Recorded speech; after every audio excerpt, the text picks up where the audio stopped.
Hey, well, welcome. I'm thrilled to welcome you here to our professional development panel today. My name is Melissa Nahn, President and CEO of the American Composers Orchestra.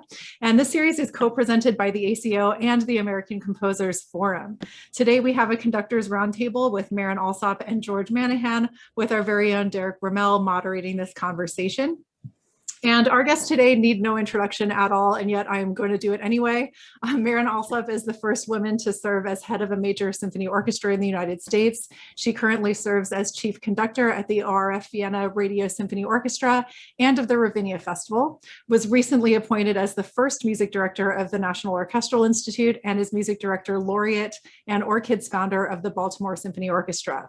George Manahan is currently completing a 10-year tenure as music director of the ACO, and is also in his 10th season as director of orchestral activities at the Manhattan School of Music and the Portland Opera. He has also held music director roles at New York City Opera and Richmond Symphony, and both are incredible advocates for composers at all stages of their careers and have been real change agents from the podium, so I'm really looking forward to today's conversation.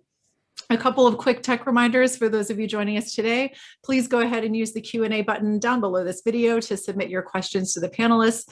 We will have time to answer your questions in the second half of today's session. And also, please go ahead and use the chat function to say hello to your fellow attendees. It's always great to build a little community in the chat. And the panel will be recorded and available on ACO's YouTube and ACF's website.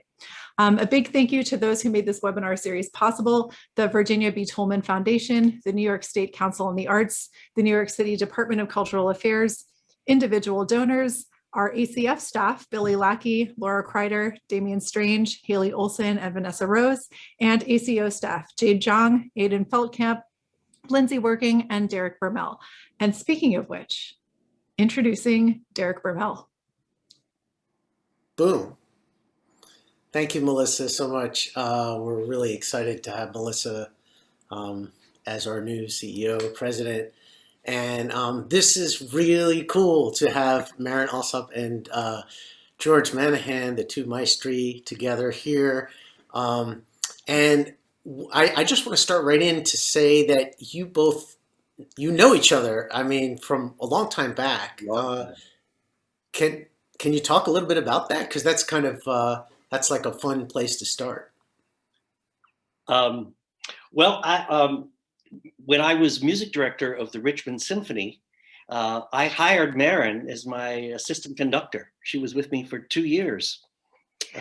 And George, that was the first audition I took for a position. So it was really, what I remember about the audition was that I gave a huge cue to the timpani over on the left, and then the timpani was over on my right. So that's what I remember from the audition. But it was a great 2 years together, and I really appreciated you taking a chance on me. Well, we knew each other before that, even. I wonder if you remember, I think it was about 2 years before you came to Richmond. I conducted a session with Joe Jackson. Yeah, I remember meeting you with Joe, yeah. Yeah, and you were one of the violinists. It was a great orchestra. It was, studio work, and he went to the London Conservatory. Yeah, Joe is a fantastically well-trained musician, and I did a lot of work with him when that was sort of another life I had before, which was studio playing, and I had a swing band too. So. Oh, I know. I remember. Yeah, so we go way back. Yes. Yeah. And you're both great performers too. I mean. I guess probably a lot of people don't know the earlier chapters of Marin, of your work, where you formed your own orchestra and ensembles, and George, where I mean, I just actually, Mary Lou just sent me a recording of you playing Brandenburg 3, which of course we played Bernstein together and all kinds of things, and how does that come into both of your work, just the performer side? Because Marin, I was watching you do a master class with Snape with the orchestra there, and it was clear you were so connected to the performers and their issues, and you almost could anticipate what they were going to say after watching this young conductor. Yeah, I think that at least from my perspective, having been a violinist, and growing up in the orchestra and part of that whole scene, you know, I have a good sense about what's going to rub the musicians the wrong way. And I have to confess that I was probably one of the worst critics of conductors always. You know, I would sometimes decide as the person was walking to the podium whether I was going to like him or not. So I regret every one of those decisions, of course. But so I try to help students and young conductors to anticipate how they can, you know, sort of really not combat that, but kind of sidestep it, I suppose, is what my goal is. But I'm sure George will agree that creating your own ensemble is such a satisfying experience, whether you're a young conductor or old conductors like us. It's just so nice to bring people together whom you adore making music with and create something special. In my years with the Richmond Symphony, and even before that with the New Jersey Symphony, when I was acting music director there, I made sure that I was playing chamber music with musicians, playing piano. And because partly I wanted them to know that I was still in touch with performers' problems, you know, that it's, you got to keep your chops up. And I also found that if I always played better if it was in a positive environment. If I felt like, oh, they're thinking, oh man, he sounds terrible, and then of course my fingers would probably just crumble. But that was always important. So yeah, I mean, I think our don't you think, George, our first responsibility, I mean, our first responsibility is to the composer, but a close second is to try to be helpful to the musicians, you know, and that's the role of to be effective. So I feel the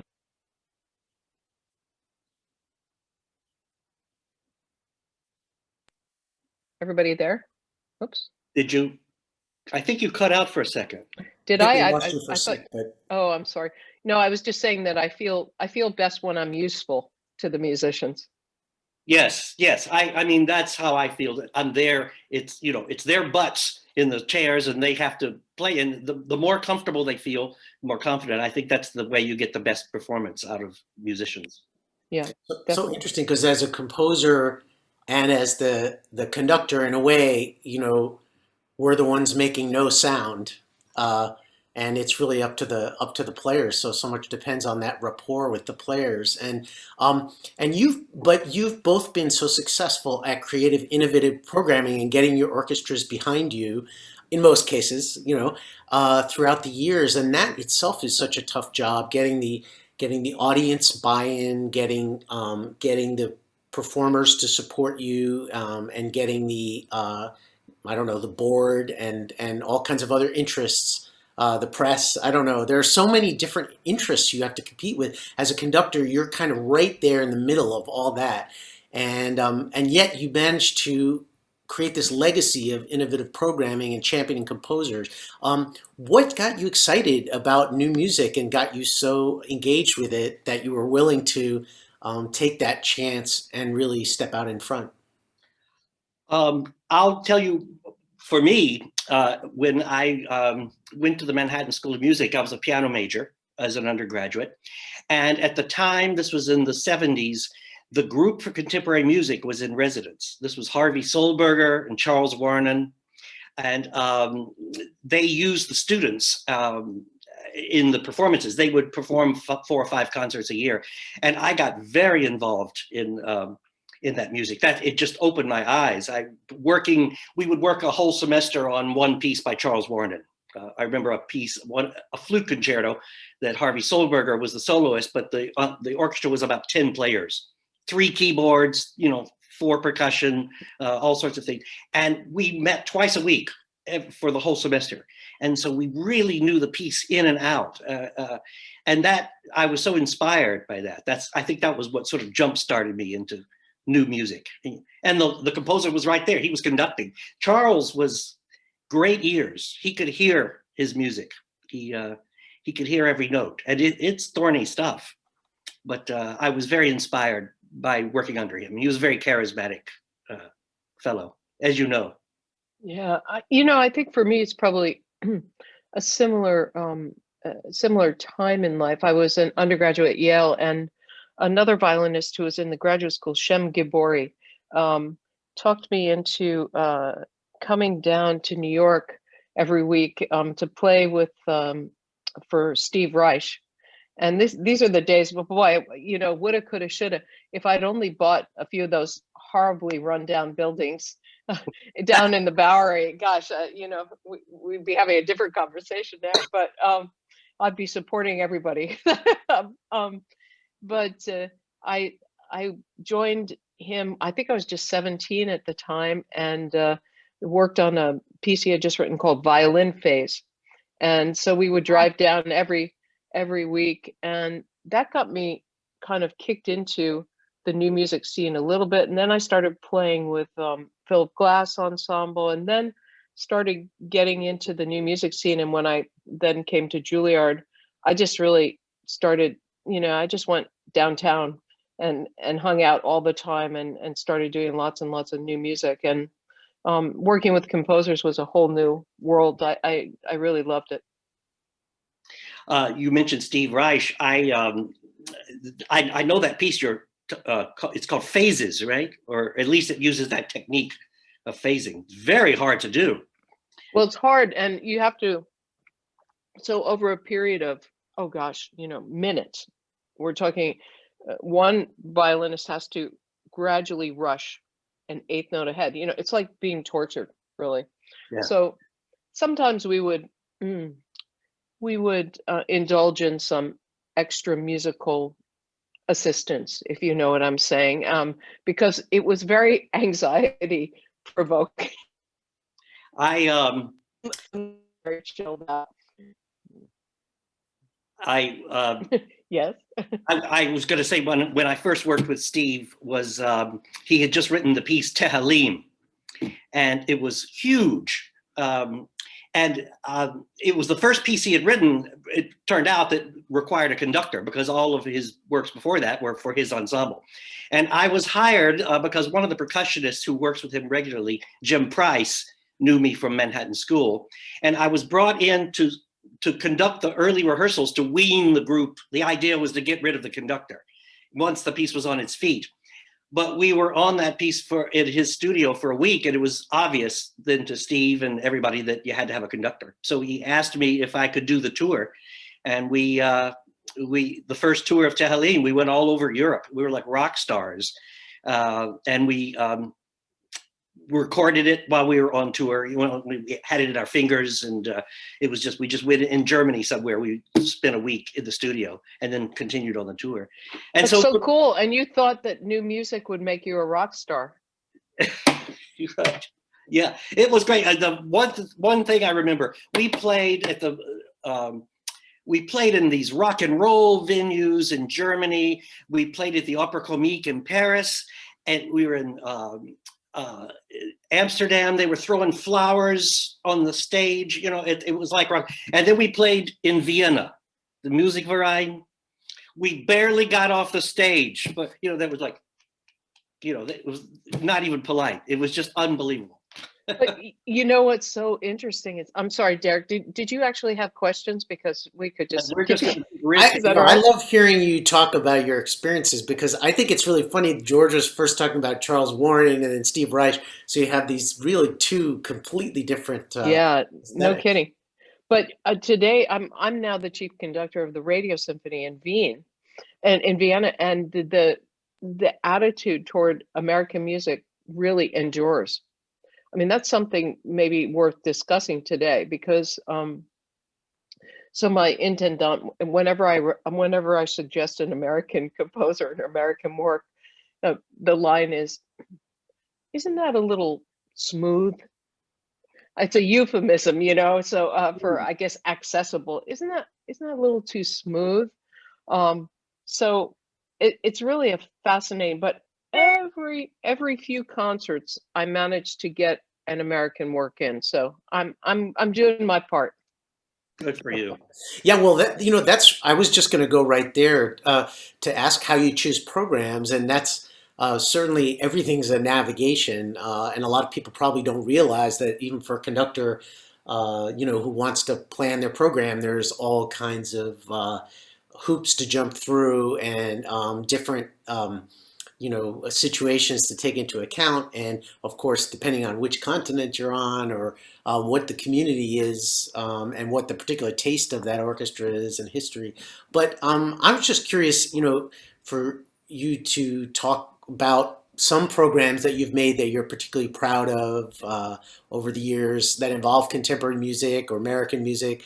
And also, I think a lot of people probably on this Zoom call are curious about what are the avenues through which new works come to you. How do you find out about new composers?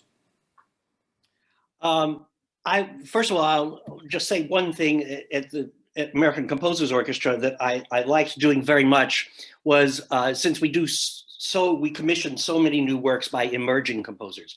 And I always liked to include a masterpiece from the past. And also the other thing I always try to do is if there is a unifying factor between the pieces that helps. I was thinking of one actually specifically where we did Lucas Foss's Time Cycle. One of my favorite pieces in the world, written in 1959. It's a cycle for a soprano and a small orchestra. One movement sounds like Webern, another sounds sort of minimalist. The Kafka movement sounds like Wozzeck, and the last movement sounds like Mahler. But it's 4 poems, but it's all about clocks and time. And so our title for that program was called Time Travels. And we had 3 other composers with the Lucas Foss, Zhou Long, Kyle Blaha, and Kate Soper, who we commissioned them to write pieces somehow about time passing or in some way.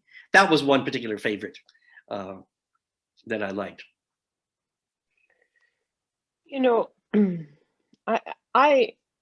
I've had the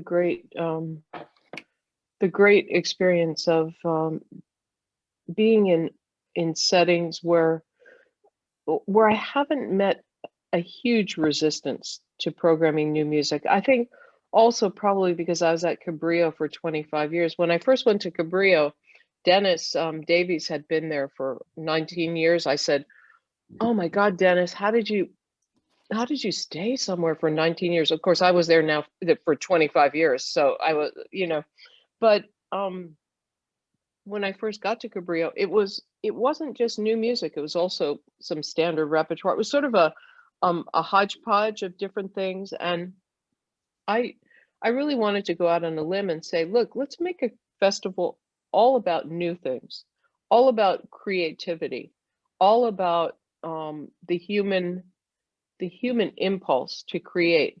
And let's open up the creative process to everyone.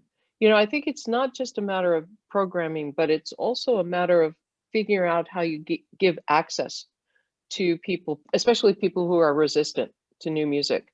And so all of the rehearsals we opened up, all of the, tried to have a lot of conversations with composers for the audience. And, I mean, gradually it grew into being a sold out festival. It certainly wasn't when I got there, but I think that it's the whole package we have to think about. What George is saying is so important about thematic programming and drawing connections, but also reminding people that Beethoven was once new music. That's a really important element as well. And in normal orchestras that have to serve everyone's repertoire needs, I think that it's important to build a trust with the audience so that and allow them to not like something that you bring to them. So I think it's a process for sure. Well, when you what I remember about Cabrillo is just that human thing that there are composers having their work done. There are young composers watching and receiving that. There are conductors that are getting mentorship, and so and the audience feels that, as you said, that agency to have an opinion about what they're hearing and seeing, and that is very strong there. I mean, I feel that that's been the case with ACO, as long as it existed, that the audience feels they have a right to, this is their moment. It's for them, and so that they feel allowed to have an opinion about what's going on and to be invested in the work, and even participate sometimes in the work, which sometimes they're asked to do.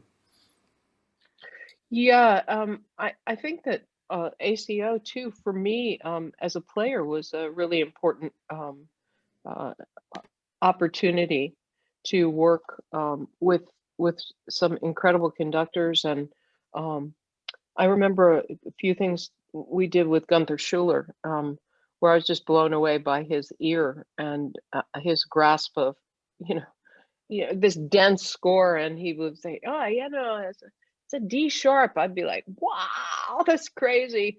But the ACO, I think, was really, I loved all the concerts we did. It was great.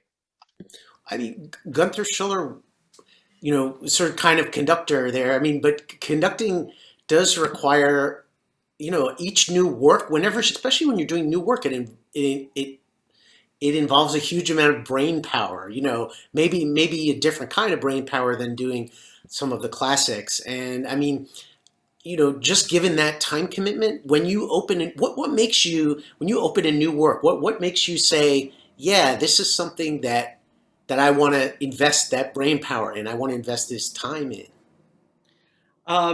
One thing I enjoy about it, especially at the American Composers Orchestra, because we do so many different new works, I'll open a score and they could be great pieces, but sometimes there's issues. I like the problem solving that comes into it sometimes.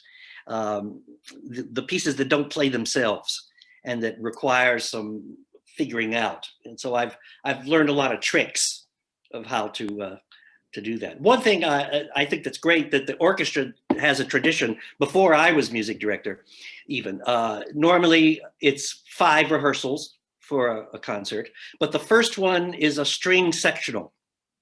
But since it's a generalization, but so many orchestra pieces, 85% of your time is probably dealing with the strings, and so we have this first rehearsal with just strings, because there's a lot of housekeeping that usually gets done, because the composers, many of the composers have very challenging and different kind of special effects they're going for. I don't think there's anything that our players haven't seen before, but that always helps before we then have the first full rehearsal. The other thing I do, which is my preference, and when I'm music director, I have control over it, not so much if I'm the guest, was I don't invite the composers to the first rehearsal.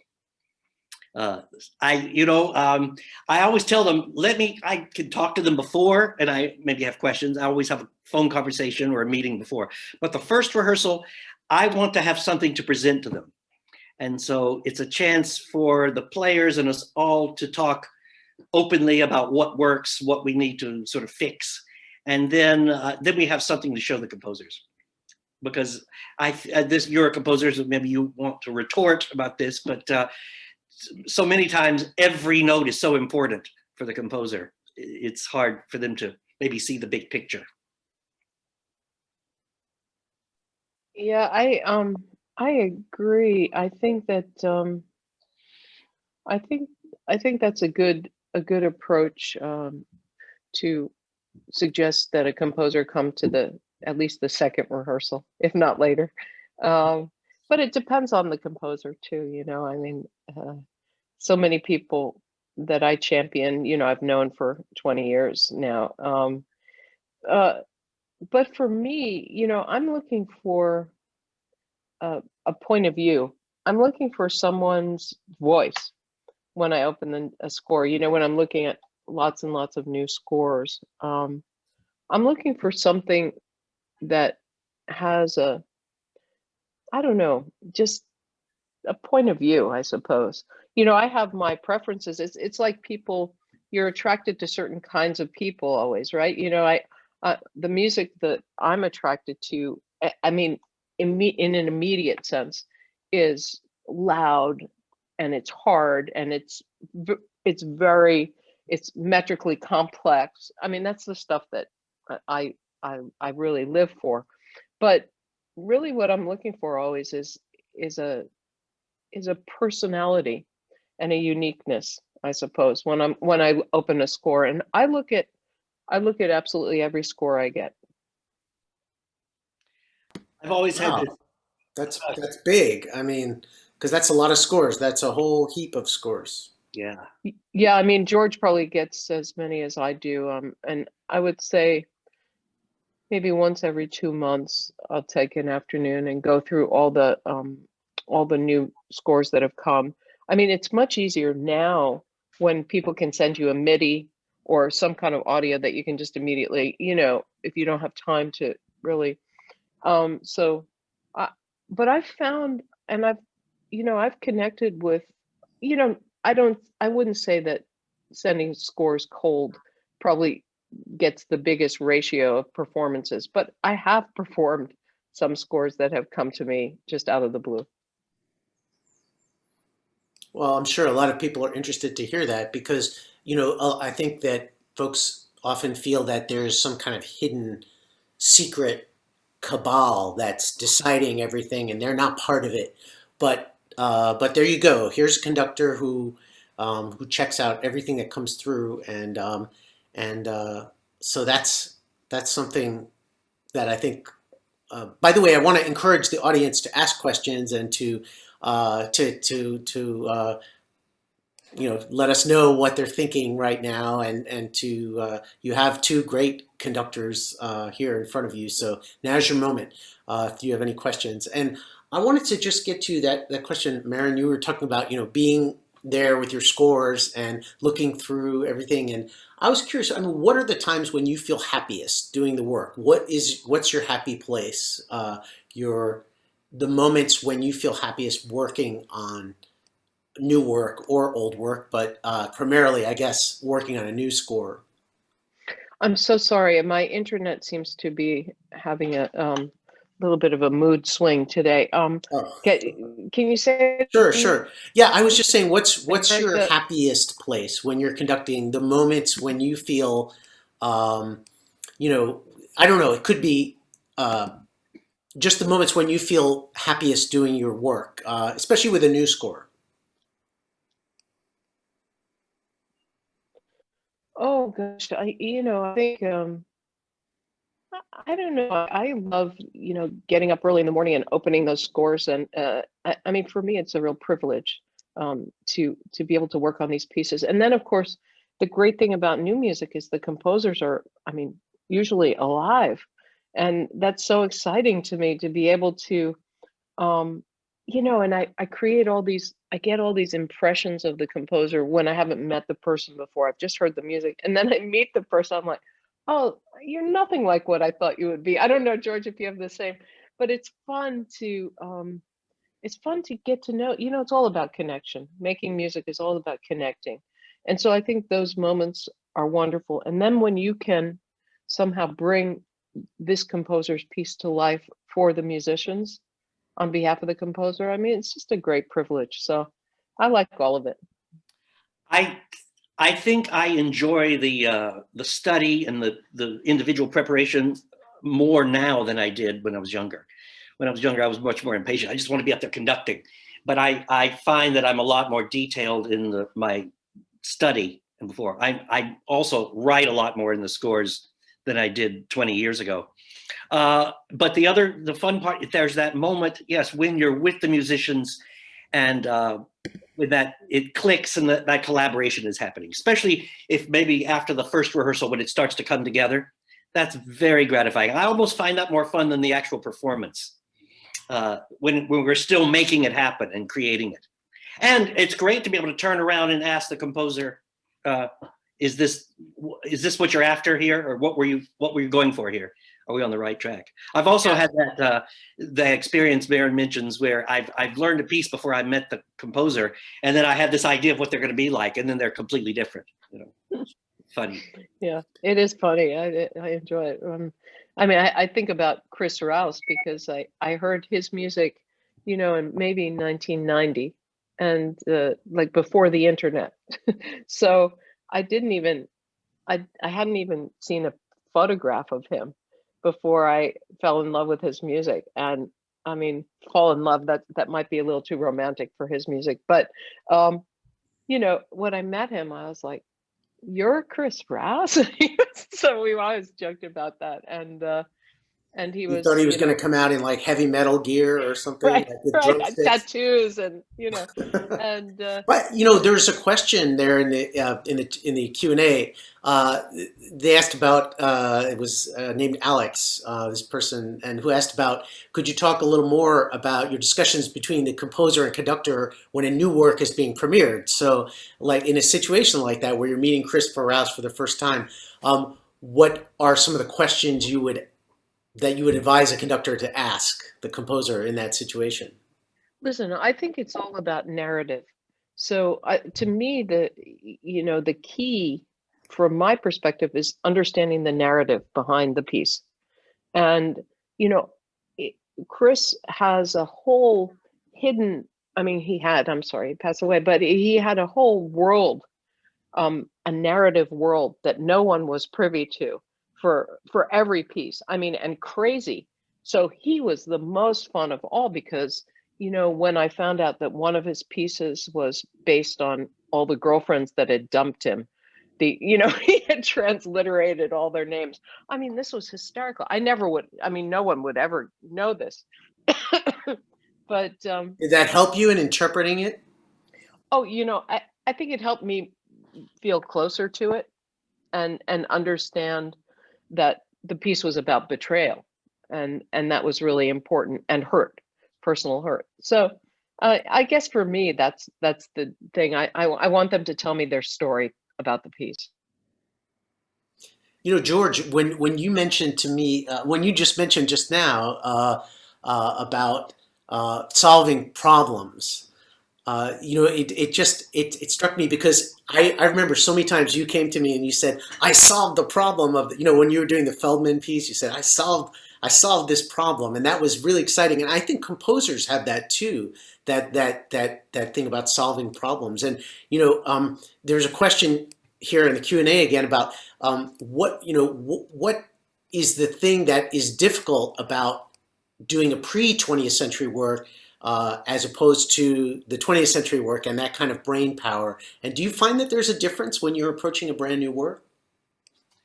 I remember Alban Berg in I think he was giving a lecture on Wozzeck or something, but at some point he says that one should treat old music as if it were new and approach new music as if it were old. You know, I think trying to find those old values and take a new piece and try to, an old piece and look at it as fresh, like as you were saying, Beethoven was modern at one time. At one point I was going to say, it's a little crude, I suppose, but I've always had this theory that there's two ways a piece of music can reach an audience. One is the heart and one is the crotch. And, you know, like whether it's the Rite of Spring, you know, with that sort of visceral music, or Puccini, the best pieces has both, but one or the other is great. And so I always sort of look for those, I'm always drawn to the pieces that I feel like can touch an audience member that way. Yeah, I mean, I find that I find new music easier. Let's put it that way. I find new music liberating because there's no tradition hanging over me. There's no preconception hanging over me. So I like it because it's new, and you know, it's open. It's open for interpretation. You know, what I love seeing is when a new piece becomes part of the repertoire, and then many artists start reinterpreting it, and it takes on all these different lives. Yes. Yeah, that's true. When you don't have to push through all the tradition and can start from scratch and make your own, that is quite gratifying. Well, we're kind of in a moment when that is happening because we're in the middle of a pandemic, and so we are in some ways starting from scratch, which is both intimidating and a a little scary, but also exciting. And I imagine that both of you, well, I know that both of you have been thinking about that a lot. And George, just looking at your program at Manhattan and seeing you there playing and conducting a kind of socially distanced ensemble, but doing a really broad program with Bach, Respighi, and Carlos Simon, just made me realize that you were kind of thinking about all these issues, and we talked about that as well. It was it was so wonderful that Manhattan School of Music had live concerts. I mean, we were limited to, could never be more than 10 or 11 players. So I had to, normally in a school season, you're doing Mahler and Tchaikovsky and big stuff, but there's all this treasure of repertory that I went back to look at. And so we were able to do Villa-Lobos. And one most recently I did, it was Ravel, 3 poems of Stephen Mallarmé for mezzo-soprano and small ensemble. And then I followed that with Pierre Boulez's improvisation sur Mallarmé for mezzo and a small ensemble of mostly percussion. And then Saint-Saëns' Carnival of the Animals, which delightful piece. It's all these small, there's, like I said, this treasure of music that I had to start thinking outside the box and come back around to that. Marin had made a point that I think it's giving us an opportunity to do more new music. Didn't you say the other day that you think musicians are a little bit more open to? Yeah, I mean, I think something that's really, that we don't talk about, but it's something we have to confront, which is that sometimes the most resistant people that we come into contact with are actually the musicians themselves. And I think that this pandemic has realigned some of that attitude and readjusted. Also, the social movements have really finally opened the door, I think, to composers, underrepresented composers in the concert hall. I mean, from my perspective, I was often asked to do, can you do a concert of all women's music? This kind of like, let's just lump it all into one concert, then we can be done with it approach. And now I'm seeing a much more receptivity to the music by who really welcome so much to the concert hall. I always go there with all these pieces and programs and try, because I feel like it's, I try to, okay, I'll squish this one in between these two and nobody will notice. But now I'm feeling that people are much more receptive and the musicians themselves are much more open. Do you think something needs to, do you think other things need to change structurally in the world of classical music and concert music? I know both of you have been very, very involved as educators and as people, as this, larger presence in the community, as well as just being conductors, that you felt a responsibility to kind of be out there and be involved in the next generation. And but I'm just curious, do you think that there are things that need to change structurally in the field for this, for concert music, for classical music, concert music to be viable in the future?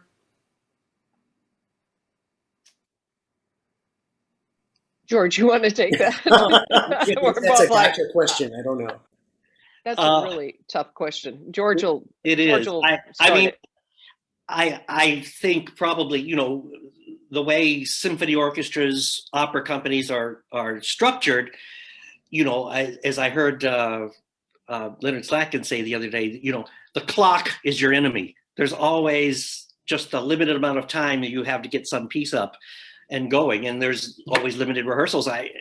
Somehow, if there is a way to change that, where there can be more rehearsal time, more living with the pieces, that probably should change and would be a helpful addition, Yeah, I wonder, when we look at it, I think we have to also look at are education of musicians, young musicians, and what kind of exposure they're getting to new music and to living composers. And I tried to use this year with my conducting students at Peabody to inspire them to look toward their colleagues, people their age, and try to make these connections, because those people that you gravitate toward as a young adult, I think really become important in your future career.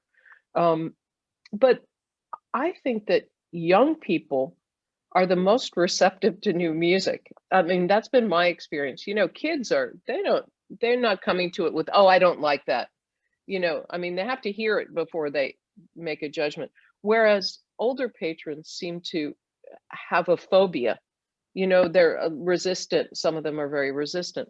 So I don't know. I think we have to start young and maybe go at it from both ends, but I find that when my patrons meet a composer, a living composer, or just see the person on stage and we have a talk, it goes much better usually. How about you, George? Do you have that experience? Oh, absolutely. Yes. Another thing I was thinking about, some of my most gratifying concerts I've done is I've always been active in crossover pieces. I'm thinking of, for instance, Terence Blanchard's opera, Champion, which it was a sort of a standard orchestra, but also a jazz quartet in the band as well. And the music just combining the jazz and the classical era. And there are other examples I've done of that over the years. I played rock and roll when I was in high school. So I was in a rock and roll band. And so I've always I love when all those boundaries start coming down and we combine it. So that's always good. Well, Terence Blanchard is somebody that can do that. Not everybody can Right. do, can walk that walk. Because I remember seeing you conduct that at the Kennedy Center. It was very moving. And I guess the Met is probably going to do that piece. They're not doing Champion. They're doing his new one. They're doing a new opera. Okay. Charles Blow is the librettist. I can't think of the title, but yes, they're bringing it to the Met. Well, yeah, I mean, there's a number of questions now in the chat about, and I think they're mostly from composers. They're very curious about how you choose repertoire, how you find composers, and I mean, I guess you probably both have different answers for that, but probably a lot of it comes to you through your composer colleague friends. I mean, George, obviously a lot came through working with ACO, and I was very lucky. I had you because you have your ear to the street. You know what's out there, and you vet so many scores and make recommendations. So I'm spoiled. But you also were working with a lot of composers before that, and in those, but even at City Opera, say you were often finding there were new scores coming through all the time. What's the way that composers? Is there anything advice you give to young composers, emerging composers, older composers, people who just want to get their music out there and get it into the hands of those who might be interested in programming? I always tell people just go to gigs and show up, but don't bring your score to the backstage. That's exactly right. No. But yes, to meet composers, I certainly have met many afterwards, and then say, yes, sure, send me some materials, and look at it. I think that's fine. I think that's good. It sounds too simple. Yeah. But it works. I think maybe some kind of like a business card. How could you create an oral or a video business card? So what's the amount of time that I need to decide whether I'm interested? I'd say maximum 2 minutes. And don't you think? And then send it out to people. 2 minutes. Everybody can afford 2 minutes. That would be my suggestion. Well, that sounds a lot like the advice people get about submitting things into competitions. I mean, there's only so much time that you have the attention of somebody before they move on to the next in the pile. So I suppose you want to direct people toward somewhere where they might find interest. I also find, sometimes I'm looking for pieces to reflect the social condition. And, I think, of course, many people do write as a direct result of our environment and what's happening in the world around us. But sometimes I'm specifically looking for that as well. I mean, I want to be an activist artist. I don't want to be sort of just a passive recreator. I want to be able to have discussions that go beyond the music as well. So that's something that interests me. George, is that? I was just going to add that a lot of the times when I'm looking at scores, I perhaps know a program I'm working on. I may have a big symphony on the second half, or there's a concerto that's already been picked, but I want a third piece, a new work. So just a technical standpoint, I'm probably looking to see what the instrumentation that we already have on stage, what piece, a new work that would fit with that. That's certainly one of the aspects that, from Well, I think even for existing works, that would tell a composer, that maybe they should at least position what they're doing in thinking about those things. Both what you just said, George, about instrumentation, saying, well, this could be paired with something else, or right. What Marin was just saying about activism, about, this is something that addresses something that's going on in the world in whatever way, I suppose. But there was another question about what was the defining moment for both of you that made you want to champion new music. And I wanted to ask Marin, just that you have these two new big positions, one at Ravinia and one in Vienna. And how are you thinking about doing your programming in both those places? And what are the differences and what are the similarities, different audiences? You mentioned something about in Vienna, the audiences. Yeah, well, it couldn't be more dramatically different, I think. In Vienna, it's a great orchestra, so it's committed to contemporary music and committed particularly to Austrian music, contemporary music first, and European music second, contemporary music.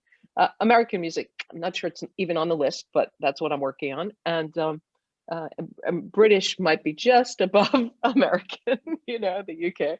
But so it's a fantastic, it's like a new treasure trove for me, because it's a lot of composers I didn't know.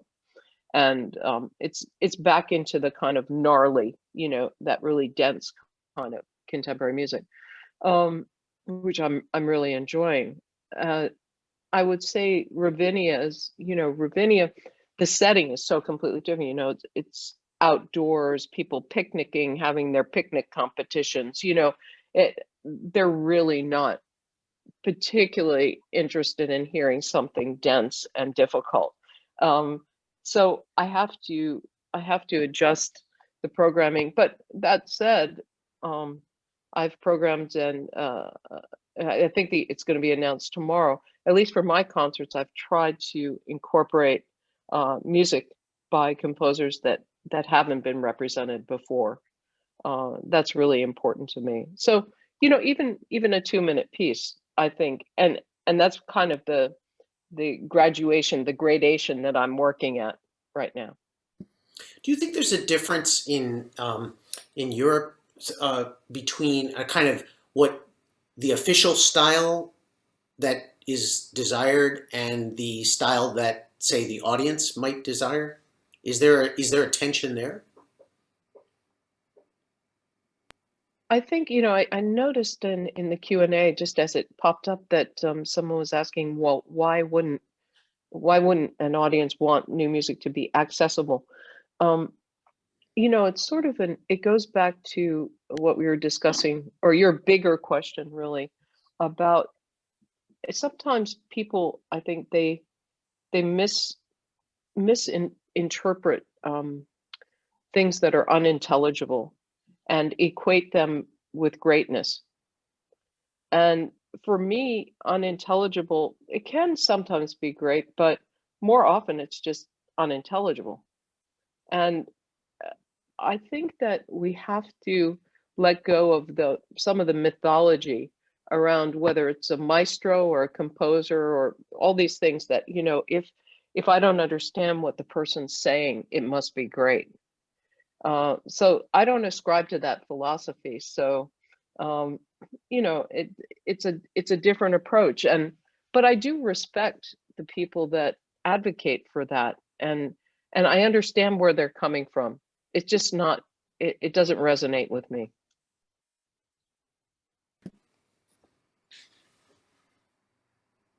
How about you, George?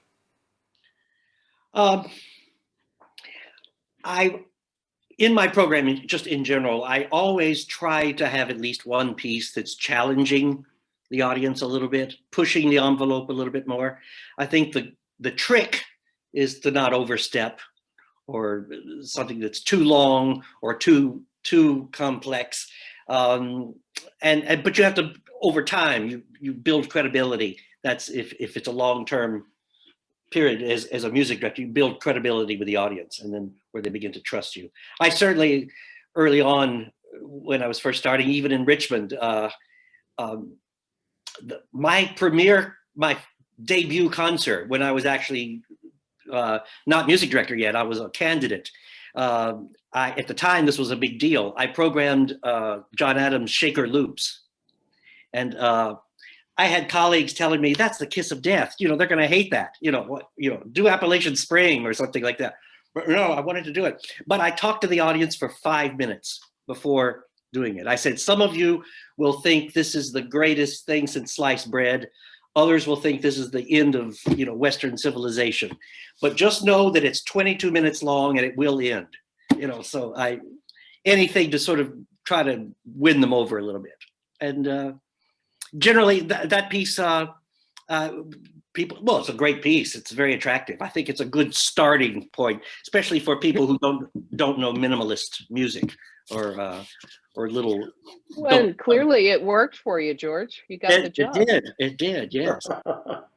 Well, and George, as an opera conductor, even you've done so much new opera, and so gracefully and with such deftness, I should say, that I there is a kind of way of storytelling which can more easily relate to contemporary issues, and of course symphonic music might be different than that.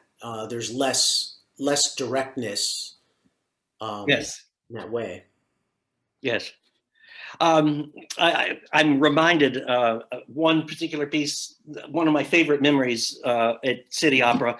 I did a lot of new music, but one was an opera by Charles Warren, Haroun in the Sea of Stories. I don't know if you saw it when we did it there, but a great craftsman. He's one of the great orchestrators, and it was a huge cast, pretty big orchestra, hardly any strings. It was woodwinds and brass, keyboards, and a lot of percussion, and busy.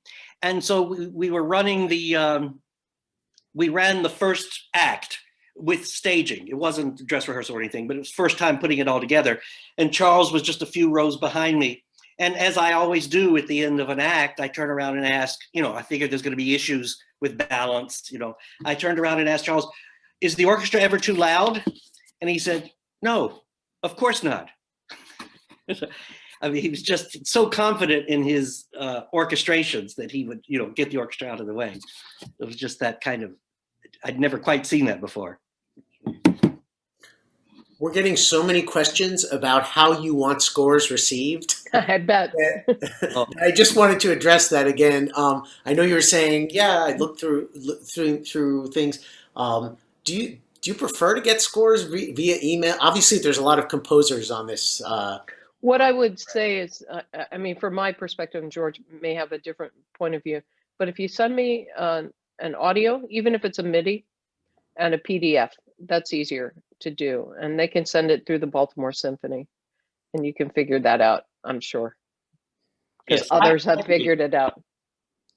For a first look, that's great. If Yeah, something and then clear, well, and then if we're interested, we'll contact you and say, or even write back and say, I don't see a place for it right now, or can you send me more, you know, that kind of thing. I'm still old school. If I'm seriously interested in the piece, then I really want a hard copy. I still like the pages to be able to write on it. So many of my conducting students, oh my God, now they conduct from an iPad. So, Wow. yeah. That's tough to read. That's very Yeah. small. Wow. Hmm. And there was another person who asked about, you know, can you just talk about some of, you know, some composers living today that you really enjoy conducting, that you have this experience? And I know you've both referred to folks already, but since you both champion so many composers. You want to start, George? Oh God, it's hard because when you start, you know, you leave off I know. so many people. Richard Danielpour, Aaron Kernis, a few, Derek Bermel. He's got potential. I mean, Steve Reich. I mean, I adore him so much. I've certainly done. He needs to write for orchestra, though. Yes, that's true. That's true. Right. Well, he wanted the ACO famously to change the name to the American Composers Ensemble. So there you go. There you go. Who knows? But there are, you know, there's so many great composers writing today. I think that the way to look at it, I get a lot of good information from publishers. Often when they do a newsletter, I go through the newsletter, and, you know, if they have audios and I listen, you know, here's who we're recommending. I try to connect all of my students with all the publishers. I know many composers self-publish, which I think is very, very wise. So you might not have that same access, but maybe we could even create some kind of forum, you know, now that we're into these Zoom things, where composers could present their music. You know, every composer gets 10 minutes. And I would be very interested in attending something like that, having the recording of it, so I go through and see, because, you know, it's a different world now. And also, if you have pieces for large ensemble or small orchestra, I think that's something that's going to be more relevant in the future, don't you, George? Yes, absolutely. Yeah, and that gets back to the question of COVID. We had a question from Ireland about how you're dealing with COVID and COVID layout in orchestral playing and instrumental balance. You know, it's a challenge, and it's suddenly opening up the possibility for many large ensemble and chamber orchestra pieces that might not have been there, you know, before the pandemic. Yes, exactly. As I said earlier, the experience at Manhattan School this year is all this wonderful repertory, as I said, treasure of music that just doesn't get played very much, and that's been quite gratifying. I think that the you know, the challenges of the layout and the setups that's more about I think our role. I think for a change, conductors have been actually pretty necessary, you know, to try to help keep everything together. And, you know, I'm doing a concert this week, and I'm doing a relatively new piece by Anna Klein, along with an incredible piece by Chris Rouse. And they had to put the brass up in the balconies, you know, so I'm like, it's every day is like conducting Mahler 8. You know what I mean? Even though you only have 20 people, you feel like, oh my God. So it's pretty crazy. But I think it's only going to improve the skill of the musicians. That's my opinion. because they've had to learn how to listen in a completely different way. And I've worked a lot on trying to build sound from the back of the orchestra. It sort of changed the way I've been thinking about sound production. And I've been trying to build the sound from the back of the section forward instead of from the front backward. And I've discovered a lot of new ideas about blend. And so I think, maybe I'm just one of those people that, there's no crisis that can't be capitalized for me. That's sort of how I lead my life.